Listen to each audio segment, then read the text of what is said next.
Hello, and welcome to Bookish Haze, a podcast where we get to talk about two of our favorite things, Taylor Swift and reading. I'm Katie. And I'm Sameen, and every episode we're going to take a book or series and analyze the characters as they relate to songs across Taylor Swift's entire discography.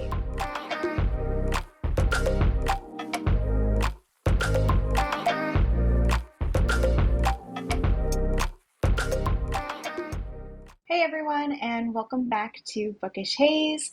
Today we are continuing our Ali Hazelwood journey with her newest release, Not in Love. This book was so much fun to read, and I can't wait to get started. Katie, do you want to walk us through just like what the book was about? Yes. So we pulled the summary from the descriptions because we figured if you haven't read it and you're interested, this would be a good way to know what it's about before we dive in. So Not in Love is about Rue Siebert, who might not have it all, but she has enough. A few friends she can always count on, the financial stability she yearned for as a kid, and a successful career as a biotech engineer at Klein, one of the most promising startups in the field of food science. Her world is stable, pleasant, and hard-fought, until a hostile takeover and its offensively attractive frontman threatens to bring it all crumbling down.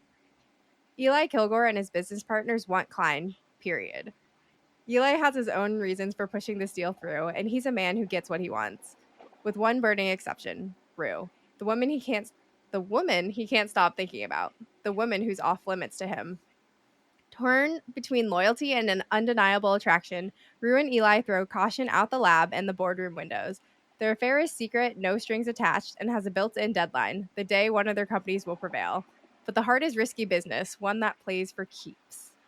I have to say, I didn't really read this summary, but I feel like this is not actually accurate to what happened in the book, but I guess it is a good description of the book, if that makes sense. Yeah, it's like a good no spoiler way of kind of going about it, but I definitely think that yeah, I think the book was a lot more than that and a little bit Yeah, different and had like the vibe is not what I thought it was going to be based on the back of the book, agree. Also, I had to refrain from being like, for sure. period, when it came up in the description. But anyways, with that being said, as always, there will be spoilers, so don't listen if you haven't read and don't want spoilers. But let's kick it off with Rue. Sameen, what do you have? So I'm gonna go kind of in order of like where it was in the book and like how we met her as a character. So initially, we got this like impression of her just going on this like hookup app and like running around and being like whatever. And so I chose blank space for that one. And part of the reason was because of this like nice to meet you, where you've been, like I can show you incredible things, that type of like having the time of her life, running around, towing around, honestly, especially according to like what the media was thinking and like how she's being perceived in the world and how honestly Rue almost wants to be perceived in the world. Like she doesn't necessarily want to be known.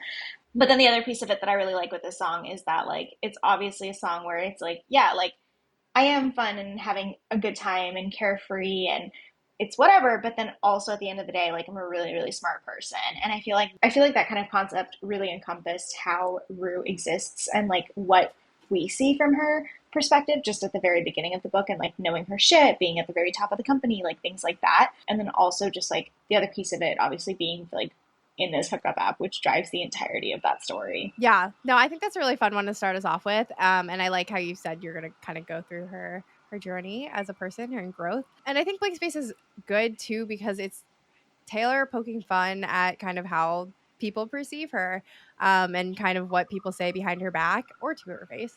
And I think Rue, we see the same thing where she has these like she acknowledges how people perceive her. And like you said, she doesn't really try and change it too much. Like the description says, she has her friends and she's fine with that. And so I think the parallel between kind of what the song and how Rue sees herself is a good connection. So I really like that one. Yeah, for sure. And the last line that I had on this one that I think was probably going to explain this whole thing a little bit better was that saw you there and I thought, oh my God, look at that face. You look like my next mistake, which seems like really good foreshadowing. But yeah, what else did you have for Rue? Yeah, I think that actually like lines up perfectly with the first song I was going to start off with, which was The Bolter. Nice. Very similar vibes. I didn't have like too much of a description to talk about this, but some of the lines I pulled was like excellent fun till you get to know her, then she runs like it's a race, and then he'll call her a whore, wish you wouldn't be sore, but as she was leaving, it felt like breathing, which it definitely fits like Rue's personality, like not getting attached and not seeking out that kind of like personal intimacy and relationship. I feel like a lot of her background explains kind of like how she got to be where she is, as it is wont to do. And I think like most of her experiences would kind of align with being like a Balter, not necessarily because like I guess in a little bit of a way of, you know, trying to protect herself, but I feel like it's less in a she's flighty type of way and more in a like she knows who she is and like how she wants to live her life type of way. I love that one. And I say that I love that one also because I chose that one. And so, I mean, yeah, I think like it is very quintessentially like who she is, right? And I think the Bolts are just in general, when it came out, it came across and you were just like, you would watch on social media and it'd be like, yes, every single person that's ever had like even an inch of a commitment issue is like, I relate to this so much. And so I pulled kind of similar lines in terms of how she is in relationships, but I also liked the first line of the song, just when it's by all accounts, she almost drowned when she was six Mm-hmm. in frigid water, and I can confirm that she made a curious child ever reviled. In part because like of how she grew up. Obviously, there's no like literal drowning in frigid water, but I think that there was like a lot of conversation about that like really unstable household and the financial situation and things like that. That like when you are six, that is your like metaphorical frigid water. And she did seem like she was really curious as a child. She was also curious when she grew up, and she's very content with where she is in the world. And I respect like the friends that she has and things like that. But it seems like outside of like that, she also noted in like the very beginning of the book that like Rue is someone who Rue is someone who people know in the company, but not necessarily the person that they're going to walk up to and like be immediate friends with. Like that's her friend's position. It's kind of like that. I always think of that line of like extroverts that adopt the introvert Mm-hmm. friend, and I'm like, we're forever grateful for those extroverts. But yeah, so I think the Bolter fit kind of in that piece, and then exactly like what you were saying too, in like the kind of running when she is around commitment and like when she's like, this is not what I want anymore. She's like, it's done. I'm gone. Yeah. No, I think that's a good analysis about it. What was your next song? And oh wait, actually I was going to say I think this is actually it's been a while since we had the same song for a character. So, we're back. We're back on the exact same page on probably the same book.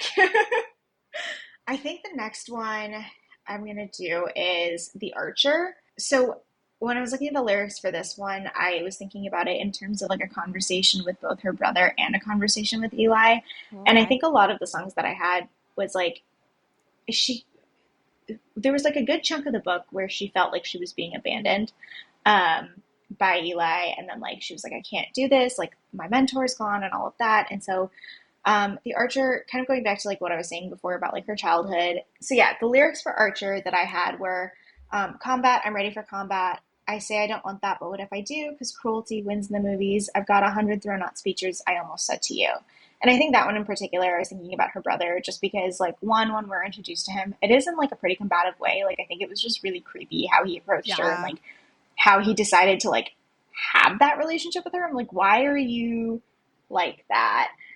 Um, and she says, like, I say I don't want that, but what if I do? Because she was just really, like, conflicted with how to manage the relationship with her brother and, like, what she felt she could do, what she felt like needed to happen, things like that. And obviously, he got really upset just over all of the unfairness in the situation, which is totally fair, but the way that he dealt with it, which was obviously, like, not an appropriate thing. And then the I've got 100 thrown out speeches I almost said to you piece, because I think there were, like, she notes this too, where there's, like, a lot of times when she wished she could have had this type of communication with her brother where she could have said something and she just didn't. And then kind of like switching around, all of the king's horses, all the king's men couldn't put me together again because all of my enemies started out friends. Help me hold on to you.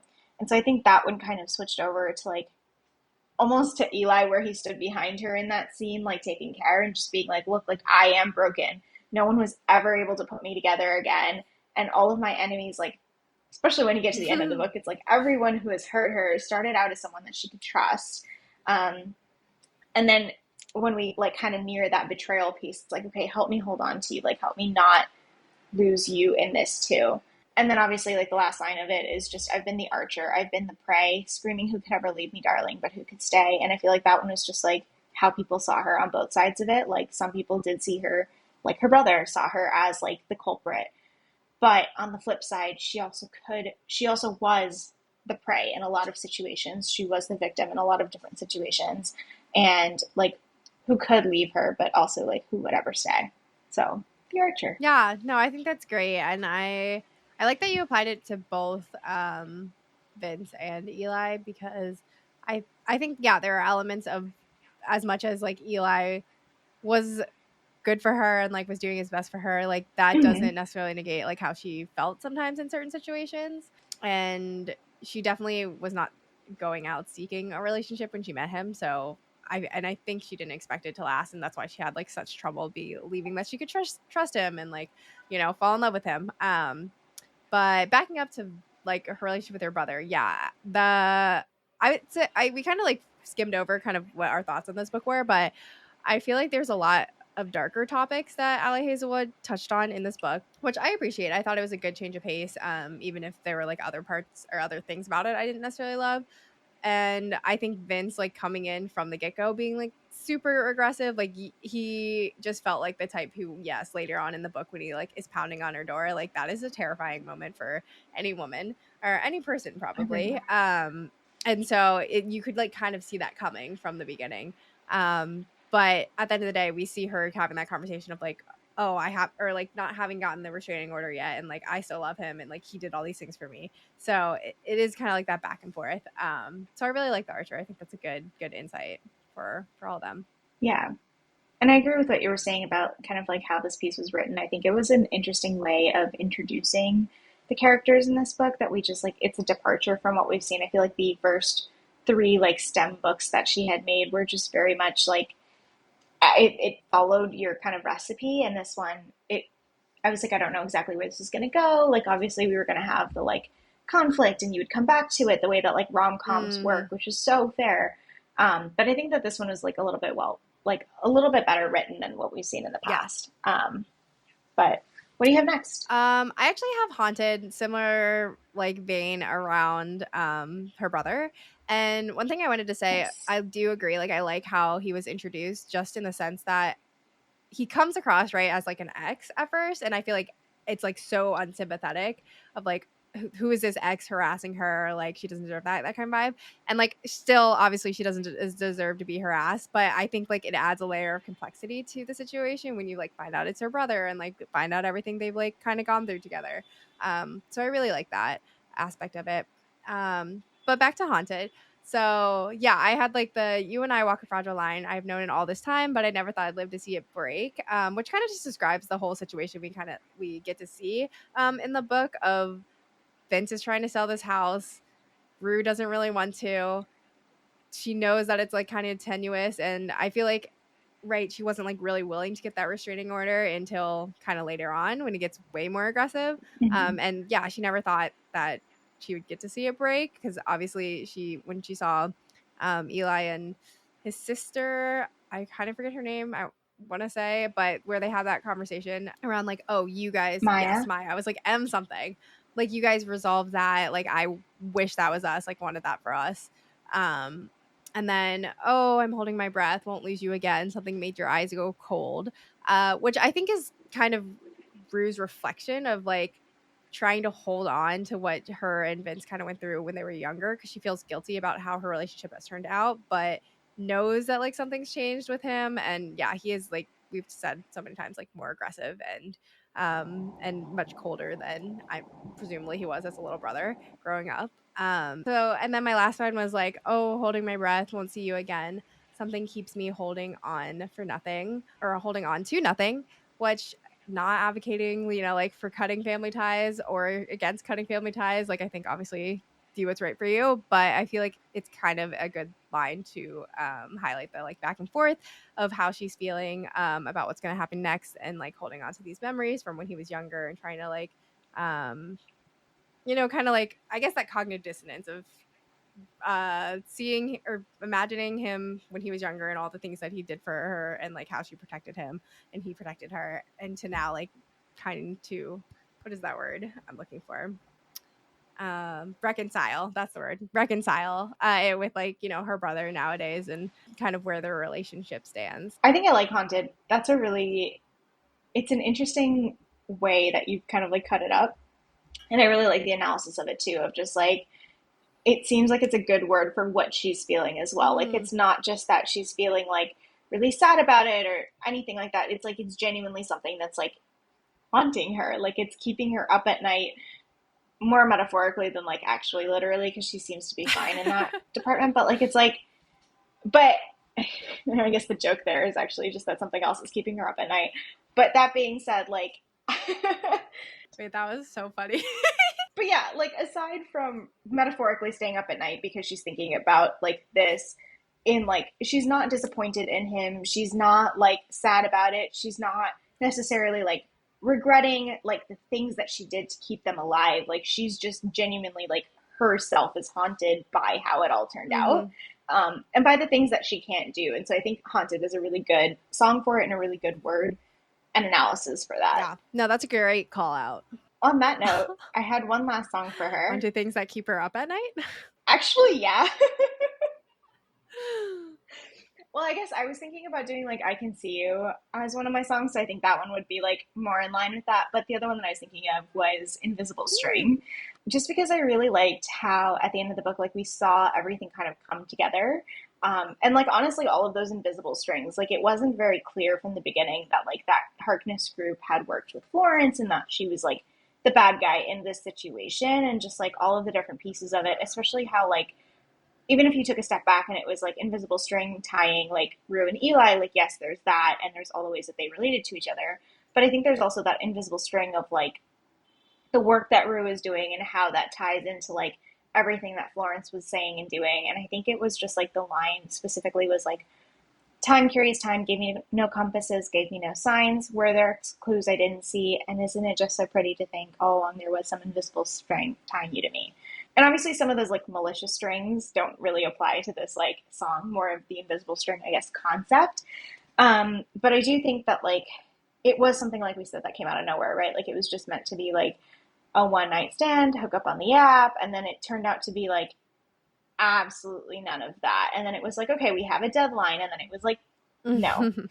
Um, and there were no like compasses or signs. Like I think every time something like this happened, she was just like, "What the fuck is going on?" And that's why I specifically put it under hers, also, because I feel like Eli was like, he was a little bit of a mastermind in the situation. Like he was like, "This is what I want, and this is how I'm gonna get it out of her, and like this is how I'm going to like cater to the ways that she exists." Which, by the way, like slay. And for Rue, it really was more of that, like, gave me no compasses, gave me no signs. And she was like, this came out of Yeah. nowhere. And like, we as readers were like, no, but okay. Yeah, I think getting the dual POV was like we could see the strings weren't so invisible for us. Mm-hmm. But yeah, I think that's a really fun one, and I do agree that like I think Rue was definitely more clueless, or I guess just more hesitant to like call it what it was and like acknowledge any signs. So it definitely was like, oh, that's crazy how this all seems to be working out like this. Um, uh, A real call it what you want moment. Truly. So I think that's a good one. And like obviously I guess the point of romance books is that they are gonna have these like invisible strings because like they have to intersect at some point and like have something. But I do feel like we see that a lot more in this book. It's not like, oh, they just ran into each other on the street. It's like, okay, they at the college where Florence was, and then they were helping her on her project, and then at the same time Rue just also happened to be like going through what she was in childhood, and then was interested in food science and crossed Florence. So there's just like a bunch of strings that you don't always see in all the romance. Hence why we don't use it for every single book. So I think that's a good one. Mm-hmm. But on the topic of Florence, I have two more songs, but I had one specifically for Florence, which was actually Okay. The Smallest Man Who Ever Lived. And Ah, I feel like this one,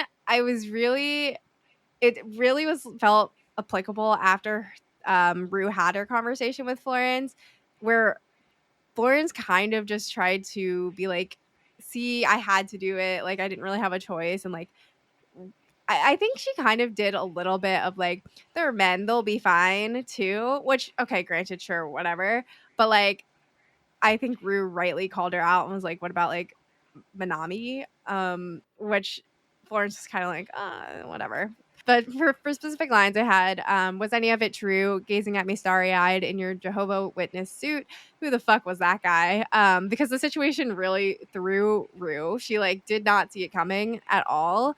And she also doesn't have that many friends. So I feel like it impacted her a lot more than it might Yeah. have like if it was just, another boss that she wasn't as close with.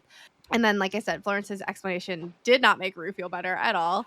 And doesn't and Florence didn't really seem to have that much regrets about it. So I think it like back to the cognitive dissonance she had with Vince. I feel like she kind of had that with Florence because like she knows Florence is someone who's like trying to uplift a woman in STEM and like really help out Rue and make sure she owns her patent and stuff like that. And then I also had, and I don't even want you back. I just want to know if resting my sparkling summer was the goal. Again, going back to the patent, she was kind of like weary, rightfully so, after finding out that the contract that they signed actually didn't mean anything. So Rue didn't have a leg to stand on for her tech. And then the last line was, and in plain sight you hid, but you are what you did. And I'll forget you, but I'll never forgive the smallest man who ever lived. Because Rue is not the type to forgive. And I think Yeah. like Florence is 100% what she did in Rue's mind. Especially after Rue finds out that like Florence was willing to sell her work. And then the in plain sight you hid, I thought was kind of funny because it is like accurate. She literally was like the CEO of this company built off the back of this tech. And no one at the company knew what she had done until Harkness came in. So smallest woman who ever lived. No, she really is the smallest woman who ever lived. That was such a dick move, honestly, like that entire time. And like when you started the book too, I was reading it and I was like, I don't like this power dynamics friendship situation. Like it's a little bit fucked. Like why is she so calm about like Rue and oh my god, what was Rue's best friend's name? It was Tisha? Tisha, yeah. Okay. Yeah, it was like whenever Tisha and Rue were in the room with her and like Florence was just like so chill about it and they obviously always had this dynamic. Like it was just kind of like those two were people that would never like end up in a sort of like nepotistic Mm-hmm. situation that they ended up in the company. So like that much was clear. But then it was also like, okay, why are you guys friends like this? Like, why doesn't Florence have other friends? Like, what is also like the whole bit where they were like, the Harkness group is coming in and they're gonna ruin everything. And it was like, okay, but like almost the way that like Rue didn't really have that much of a leg to stand on with the contract. I was just kind of like, what leg does Florence have to stand on to like be calling these people such terrible people? Like Mm-hmm. she was just like, they suck, and everyone was like, yeah, loyalty. And I was like, honestly, like you're showing a lot of like really good loyalty, which I totally commend in your friendships, and I'm fully on board with that. But like, did she earn that loyalty? And it was just kind of like never proven through the book, obviously because she turned out to be the villain. But it was like it wasn't really proven in that earlier stage either, where I was like, I'm not really rooting for Florence. And I think it's funny that we say like in plain sight you hid because I feel like it's always like you kind of realize the people that you're like, I don't know if I'm rooting for you, but I also don't know why I'm not rooting for you. Yeah. And it's because they're hiding in plain sight like Yeah. No, this. that's so true. So I like that. Yeah, I agree. I think like I kind of get the okay, this other company's trying to come in and like mess up everything we have. I get that and like why people might feel loyal, but I agree with like the whole dynamic with Florence and Rue because I remember getting like sketched out of like why is she so insistent on like getting this paperwork signed or whatever. Yeah. And also like yeah, calling the consultants or not the consultants but the people who were going to buy her or take over her company like enemies. It's just like so vitriol, I guess, for like what, it's like why do you have such strong opinions? I don't know, like I kind of get it, like she built this company even though we find out she didn't, but like so it's her baby type vibe, but it's kind of like you shouldn't be able or you shouldn't feel like you're able to be like you can't see this person that you like because like they're taking over our company. Like it seems too much. Like at the end of the day, that's a business. This is like someone's personal life. So like I feel like as a friend, she should be able to separate it, which made me be like, there must be something more. There's obviously something more because there's like a blurred line there. Yeah. 100%. On the note of smallest man who ever lived, I was also going from Florence's perspective. So I think that, like, agreed 100% in our perspective, in an objective perspective, and on Rue's perspective, Florence is the smallest person who ever lived. But I think in Florence's perspective, she thought that she was the man. So I chose that song for her because I think it was like that concept of like feeling like she was being held up back in the industry. And I don't really have to go too much into this, honestly. Like I think we talked about it, and you specifically brought up the line about just like how she was like, yeah, this was like really a boys' club, and then she was really fine taking it away from the Harkness group because she took it primarily from men who she felt had stolen from her, even though she was like, the gender stole from me, which like so fair. We love a little bit of misandry. For folks who don't know, misandry is when you hate men, similar to how misogyny is hating women. I learned that that's a vocab word for a lot of people, and it brings me a lot of joy to teach that Love one. it. So there's that. So yeah, I think it was really, I'm so sick of running as fast as I can, wondering if I'd get there quicker if I was a man, and I'm so sick of them coming at me again, because if I was a man, then I'd be the man. And I think that it was like, yeah, she was also being held back by the industry, but there was that primary difference of like she also opted to take other women down with her, which I don't think was necessarily the point of the song. Yeah. No, I like that you said like this is from her perspective because it is true. Yeah. I've said, she really didn't seem to care that much about like what she No. did and is now just mad that they like came back for revenge essentially.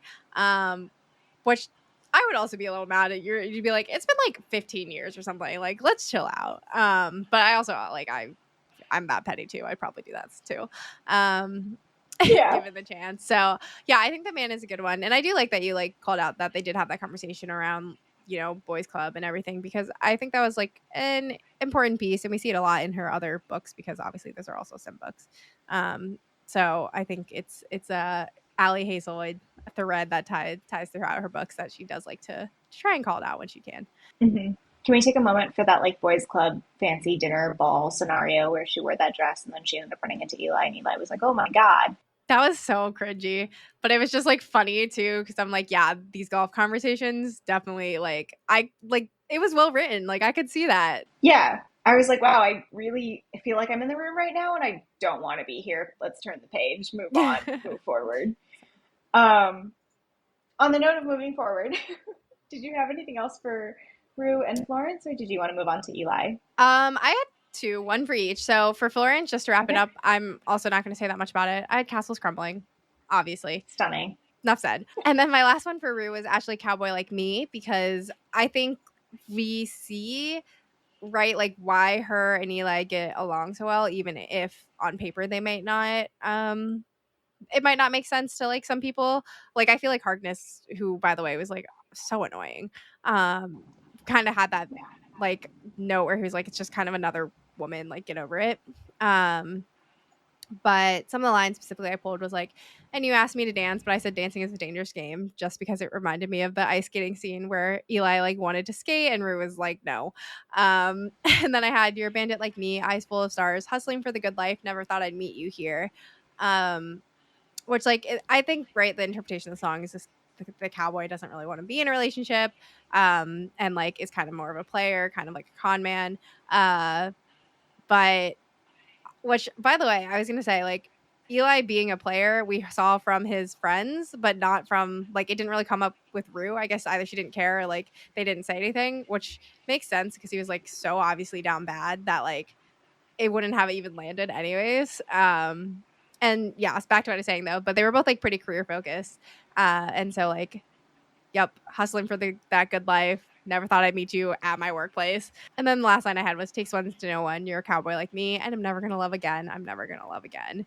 And like the takes one to know one, I feel like applies to the fact that they like recognize that they have had traumatic past and are like comfortable sharing like those ugly truths with each other.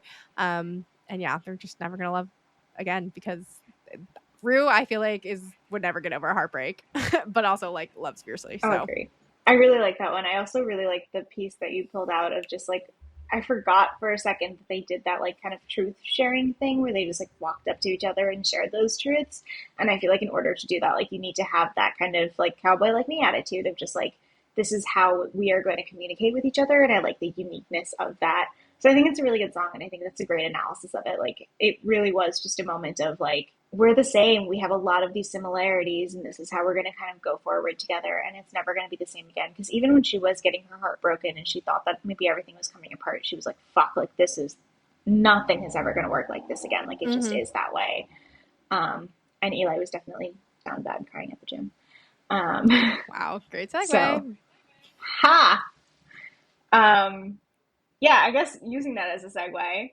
Um, for Eli, I really went more for like just really fun songs, like songs that make me smile, but are also just like if you listen to the lyrics, they're kind of funky.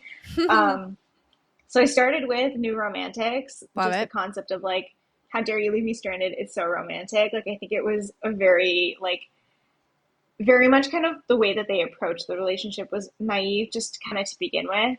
Yeah. And I think for him particularly, I was like, because maybe I could build a castle out of all the bricks they threw at me, and every day is like a battle, but every night with us is like a dream. And so I think that really showed us, like, again, with the dual POV, I think helped with that a lot.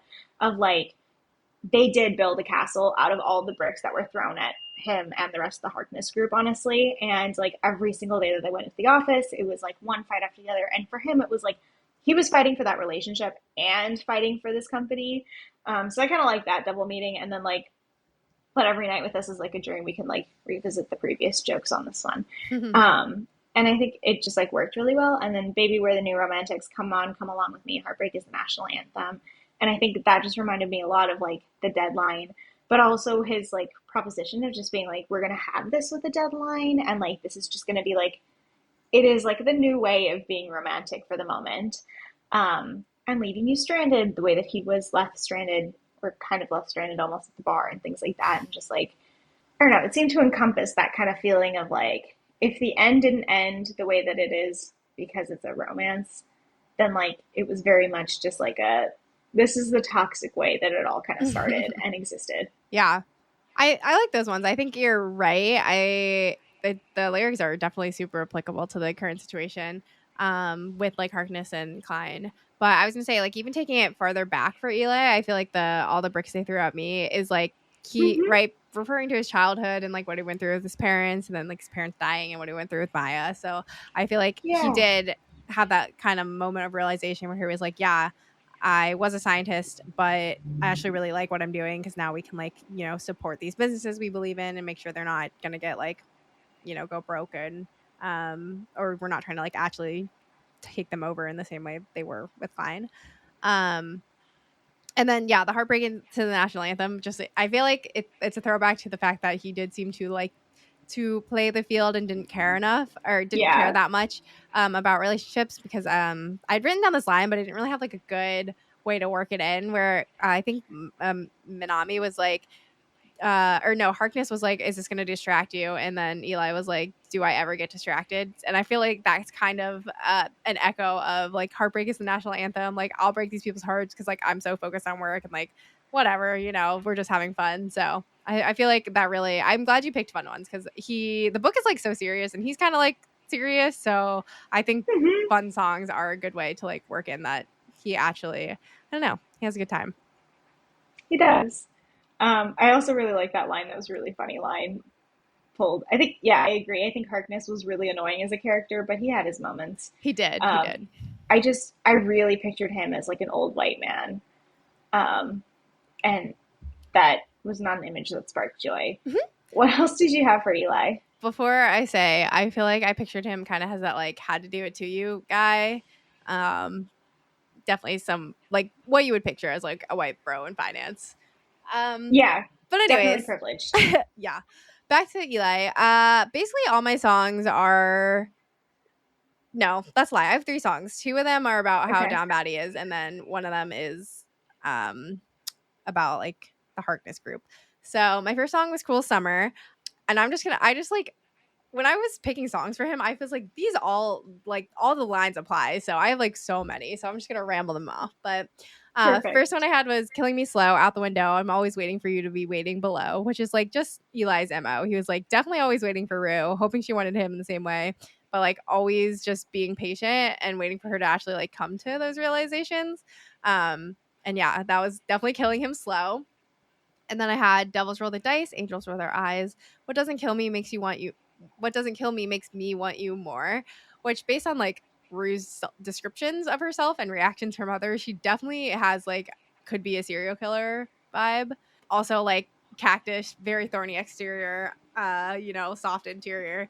but Eli likes that. So, like what doesn't kill Yeah. him keeps him coming back for more. And like he 100% is like, yes, your dark aura really just makes me want to date you. Thank you. And then I had, and it's new, the shape of your body is blue, the feeling I've got, blah, blah, blah. Which all his friends basically were saying that like they've never seen him like this before. But Rue's putting up those blockers, so like that's making him sad. And also he's trying to take down someone she loves and respects, so that's kind of rough too. um, and then it's cool. That's what I tell him. No rules, unbreakable heaven, which I think was a little bit like Rue's mindset. But like once they finally give in, I feel like breakable heaven was such a good descriptor of like what the Hmm. situation was. And like also back to that line, Eli saying that it's fine and his feelings about Rue doesn't affect his work, like it's cool, that's what I tell him. But clearly it does, as we see from the end. And then my last line, or I guess this is more of like a whole verse, is like, said I'm fine but it wasn't true, I don't want to keep secrets just to keep you. And I snuck in through the garden gate every night that summer just to seal my fate. And I screamed for whatever it's worth, I love you, ain't that the worst thing you ever heard? Which was just like Uh, lots to unpack there. But like, first of all, he was keeping the secret about Florence and how they knew each other, which to be fair was like, he had to kind of keep secrets because it did blow up in his face. And they were sneaking around behind their friends' backs. Although, even though the description of the book says that like no one knew, I feel like everyone knew. So they really were not that sly. And that sealed his fate because he fell in love. And then the last thing was like Rue not really trusting Eli about the patent, and Eli telling her that story about how he loves her, and then her reacting poorly. Like, ain't that the worst thing you ever heard? I was just like, yes, this like summed up that situation. Even though obviously she like reciprocated and was just stunned, I was just yeah. like, wow, crazy, cruel summer. Yeah, that last line really encompassed like 90% of the plot. And it's such a good set of lines too. It's really fun. Mm-hmm. So fun. But yeah, I agree. Like I like that concept of it. I don't even know if this was necessarily taking place over the course of a summer, but it definitely is just like, wow, this like has an end date and it's really cruel the way that it's turning out to be so absolutely perfect and we have all of these things that are in the way. And actually kind of on that note, I had the story of us. Um Nice. and I say that because like when we're talking about cruel summer and we're talking about kind of like that deadline and like the I love you ain't that the worst thing you ever heard and this concept of like miscommunications. So the lines that I chose for this one were, oh, a simple complication, miscommunications lead to fallout, so many things that I wish you knew, so many walls up I can't break through. So similar to like the lines from Cruel Summer that you were pulling in terms of like having all of these walls and having to like kind of sneak through these spaces. And for this one in particular, I was thinking about like initially I was like maybe it would be Rue that calls this a tragedy. And like I think because the song started out as like this is perfect. This is everything. Like, I have so much optimism about how everything is going. And like, Rue was always really skeptical about it. Whereas Eli never really was. Like, he just kind of Mm-hmm. like took it and he was like, this is what I want and when I want it. And so he was like, yeah. And you knew that it was going to be like, he was like, this is a really simple complication. Like, she did a bad thing and now miscommunication is going to lead to fallout. But it also doesn't specify whose fallout. And I really appreciate that because Yeah. obviously, like, we saw whose fallout. And then the second line from this one was, is it killing you like it's killing me? Yeah. I don't know what to say since the twist of fate when it all broke down, and the story of us looks a lot like a tragedy now. And it really was that. It was kind of like they were really being careful about it, and it was a twist of fate when it broke down, and like him not being able to talk to her was like honestly killing him, which was why we got like the whole like ice skating scene and all of those pieces together. And the story of us looks a lot like a tragedy now, and it really did seem, at least from his point of view, right, from that he was like, this seemed like it was going to be so fantastic. And it was that juxtaposition of like starting out with all of this hope and optimism and being like, this is what I want. And he still ended with like, this is what I want. But for a minute there, for him in particular, it felt tragic. Yeah, no, I really like that. And I like that you called out that it's not like your miscommunication or like your fault. Um, because I think that's a good way of kind of encompassing this book too, where it's just like, yeah, there's a lot of miscommunications between not only like her and Eli, but like her, I mean, you could call what her was going wrong with her and Florence a miscommunication. But like, Yeah. yeah, complications. Like it's a group effort here to to cause the Yeah. problem. Um, and I think like too, even if we don't even talk about like their relationship, the fact that um Florence was going to sell Rue's tech, like that was kind of end of the world for Eli. He was like, we literally are not doing this. Yeah. Like, I will stop this in whatever way possible. So, I think Story of Us is a good one. And I like how you pointed out that it's a little more optimistic at the beginning, which Rue was certainly not. Rue definitely stayed a lot stronger than I feel like she needed to. She had like you said, so much loyalty. So that's a great one. Yeah. I very much applaud her loyalty. I wish that Florence wasn't such a dick about it, but what I else did you know. have for Eli? I know. I had I'm gonna get you back, which is why I laughed at some of your other lines because yeah, tortured parts department all over this place. Because yeah, I think like I thought it was funny. Oh my god, I have so many notes on this. I feel like it's just a good find because yeah, Rue might make the like final move in the grand gesture, but Eli is always the one trying to get her back, or especially after that first night, he's the one that kind of pursues it to make it you know round two of their first night, I guess if you want to say Hmm. that. So I had like did your research, you knew the price going in, which just reminded me of their very first meeting because obviously Rue did her research, well, kind of did her research, and Eli knew the price when they met up that there would like not be a second time.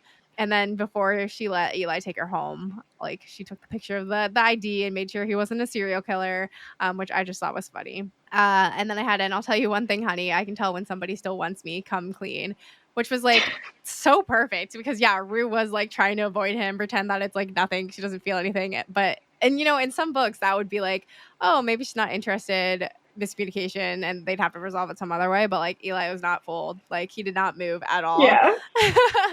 And he wasn't ever really insecure about like how Rue felt. I guess aside from like once he professed his dying love to her and she kind of was like, yeah. Which fair. And then I hear the whispers in your eyes. I'll make you want to think twice. You'll find that you were never not mine. You're mine. Which when I was looking at this lyric, I was like, I don't really know what the whispers are referring to, but I kind of interpreted it as doubts, which Rue has, and Eli definitely made her think twice about like what she was like worried about, and it's definitely a love at first sight vibe with that like immediate connection. So Rue was always drawn to Eli and was always ultimately his. And then my last few lyrics I had, I'm an Aston Martin that you steered straight into the ditch, then ran and hid, which I just thought was funny because I was like, definitely has like a nice car. And the reason I said that is because I don't know if it mentioned what it was, but I know he had that like unlock your car from far away. And to me, I'm like, that's their luxury. And it's not a He's Tesla, got a since they brand did new point that out. 2023. Oh. Yeah. I was like, he's got a brand new 2023 Honda Civic.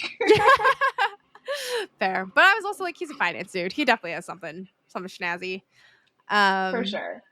and then I was like, to be fair, she did kind of steer him into a ditch with all her indecision, and then run and hide. So good job. And then the last one I said, I can take the upper hand and touch your body, flip the script and leave you like a dumb house party, or I might just love you till the end. Which, like, aside from the obvious, like, spicy connection, he does indeed just love her to the end, even though everyone was like, get over her. She's not worth it. Actually, it was just Harkness, but, you know, I feel like his friends were all Harkness like, checks I don't out. really get it. And he's also, like, just kind of confused why he's so hung up. So as much as he would like to leave her like a dumb house party, he ended up loving her till the end. Yeah, I really like this song. I think it's really funny, especially the pieces that you pointed out about him being a player. And it's specifically that like piece of it, how in a lot of these rom-coms when someone walks away and is like, I'm done, the other person is like, it's the most annoying trope. It's like the most annoying version of a miscommunication trope where they're like, but they said blah blah blah, and everyone is like, why did you take that at face value? And so I really like how this, like how you pulled the song that highlights the piece where he definitely did not take it at face value, Hmm. and just like making those choices along the way of like, how am I going to deal with this, and just like he constantly chose her, which like I think when we had talked about the song one of the first times when like TTPD came out, and you had noted like, oh, the difference between I'm gonna get you back as in like revenge versus like I'm gonna get you back. And I think the juxtaposition here, I feel like I said juxtaposition a lot, but like the two sides of that here really make sense. Like the first part of it being like, I'm gonna get you back, as in like I'm gonna get Florence back. I'm going Mm. to like take this all down. And like a lot of those pieces that you had mentioned were really spot on. And then the second piece again, like you had said, was just all of those like, and I am going to get her back in the process, and I'm going to do it by getting you back. And so I like how it's like double sides the same coin of like Yes. the revenge is going to get the girl. Yes, I love that. Also, side note, totally off topic, but you talking about how there's that one really annoying trope where it's like they like believe them at face value reminds me of our current obsession also, which is My Lady Jane. Yes. But so spoilers to anyone who hasn't watched it, you should watch it. It's great and so funny. But and I think like the last episode when Mary wants her to read the script about Ethians and how they want to wipe them all out and how she agrees with it, I was like, of course Guilford was not going to believe you. Well, hopefully, maybe he would have. And I was just like, she was like so concerned about it. And in my head, I'm like, he knows you well enough to like know that's not true, and you're probably doing it for a reason. So I'm like, girl, just like it's stupid. I like if you know someone well enough that you know that what you say will affect them, then they should know you well enough to like not believe it if it's against what like you stand for. I appreciate that clarification in that scene though. I was like, ah, you are smart enough to understand that like boys are dumb. But I agree. Like I agree. Like I think it. Like I think he would have known it, and he should have known it because he was one of the better versions of that. But yeah, I hate that trope. That's really what it's coming out to. Yeah, so fair. What's your next song for Eli? I had so my next song for him is also my final song, and that one is "Jump and Fall," and I pulled it off of Fearless because, Love like I it. said, I think like Eli's point of view throughout that entire thing was just honestly he kind of seemed a little bit like not ditzy, but like I don't know, it was very fun and playful. For Jump Then Fall, I had every time you smile, I smile, and every time you shine, I shine for you. Whoa, I'm feeling you, baby. Don't be afraid to jump then fall into me.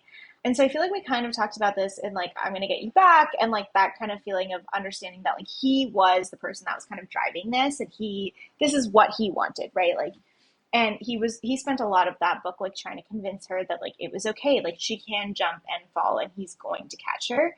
And then the other line that I really liked, again because of like this, like obviously we've talked about the plot of the book, and again like matching the plot of the book is like the bottom's going to drop out from under our feet, and Mm, I'll catch you. And I feel like that went back to that conversation at the end when he was like, this is the reality of the situation and the reality of your contract, and like you can get it checked. And I liked the like the wording of it too, because it's like the bottom is going to drop out up under your feet. There was like there's no question about it. Like it's gonna happen, and when it does, when this company falls, when we catch her, when we get this revenge, I will be there to catch you. When people say things that bring you to your knees, I'll catch you. The time is going to come when you're so mad you could cry, but I'll hold you through the night until you smile. And I was like, this is yes. the entire end of this book. Yes. Just being like, I swear, you jump into this relationship, you fall into this relationship, and I will be there to catch you, even when shit hits the fan, because I promise you, I'm about to be the reason shit hits the fan. And I appreciated that. Yes. No, I'm obsessed with that line. That's like my line of the podcast today because it's so true. Like even unrelated to the work stuff, I feel like he was always there, right? Like when Vince comes Yeah. knocking on the door, literally, like she just calls him and I think they had just gotten into the fight or I forget exactly what the situation was, but he's like no hesitation, like comes over Yeah. immediately and yeah, like he is ready and willing to do what it takes to make sure that like basically she gets her happy ever after. Basically, I think we see that in the epilogue too, where they're like at the cabin where and like fixing up the house that they got left, and how he also, aside from saving her patent, buys her this house or like gets the house situated, which that was my one gripe with the book is like everything neatened up and then we like never heard about them again. Like what happened to Vince? Don't know, but now she has the house. I was just like, okay. So yeah, I liked Eli and Rue. Yeah. And I liked, you know, their banter and their sharing truths, but I didn't really like the plot, to be honest, near the end. Yeah, I think there were a lot of things happening in the book, and I did appreciate how the plot was different from the other books that we've seen. But I agree. I think we talked about this with Bride too. I think it was just like she writes these like very short, whatever, 300-page Mm, books, which it's mean of me to call it short, so I'm not going to call it that. But like, I do think that it's one of those things where like the book could have used a little bit more like explanation for certain things, except like not really in like more in like the show don't tell type of way, I think. But I agree. It was like, what happened to Vince? Is everything okay? And I feel like we just like waited for a lot of these plot points to happen because we were waiting for a plot point, not for like a backstory mm-hmm. or like something that builds onto it. It was just kind of like the pieces kind of clicked into place. Um, but yeah, it was much better than oh my god, what is that other book? Oh, it was so much better than Love on the Brain, where I think we saw a lot of tweets and stuff like that too, where it was just like, oh, she just like plug and chugged tropes. And this was not that, thank God. Yeah, yeah, I agree. I think the first half of the book was my favorite because I definitely distinctly remember texting you like, really, really like this book, and then by then I was like a Yeah, little disappointed, but it's okay. We still love it. I think of her newest novels, Check and Mate is still my favorite, which I guess I need to do reread to make sure that's true. But so I just like good. really thought it was so cute. And I do love that she is catering to me and giving us men that just like would die for their woman because I love it. It's just so funny. But yeah, so I have one last song for Eli, but before I get to that, I'm gonna my two honorable mentions were Snow on the Beach and So It Goes, which Snow on the Beach was kind of like a nod to I think your like playful side where he was just like so wondrous and like caught up in Rue. But my last Weird but songs, fucking beautiful. right? My last songs, and I kind of think all of our songs is were just like, all the revenge songs in Taylor Swift's repertoire. So for the Harkness crew, but specifically for Eli, I had Thank You, Amy, because Ah, yeah, like all the time you were throwing punches, I was building something, and I can't forgive the way you made me feel, but I can't forget the way you made me heal, because like ultimately she did say kind of like by ruining his scientific career, like he found like a new passion and something he was interested in. And then I pushed each boulder up the hill. Your words are still just ringing in my head. And maybe you've reframed it, and in your mind you never beat my spirit black and blue. I don't think you've changed much, which was like definitely so Florence. Like she clearly didn't change that much. And she did kind of, like you said, back to her thinking she's like the man. She did kind of, I think, make it seem like they're fine. I don't have to worry about them. I didn't do anything that bad. So that was my Thank You prick. Amy one, and then I'll just like speed run my last two. I didn't even like pull lyrics for any of them. So just for the Harkness crew, I had Better Than Revenge, of course. And then I had Yay. also had Cassandra, because I think like the university just kind of sat down once Florence got like public media on her side, and then like kind of just discredited the grad students. And like, they were kind of the first sacrifice. But it's like, now will you come back and believe me after all of the real circumstances that happened come out?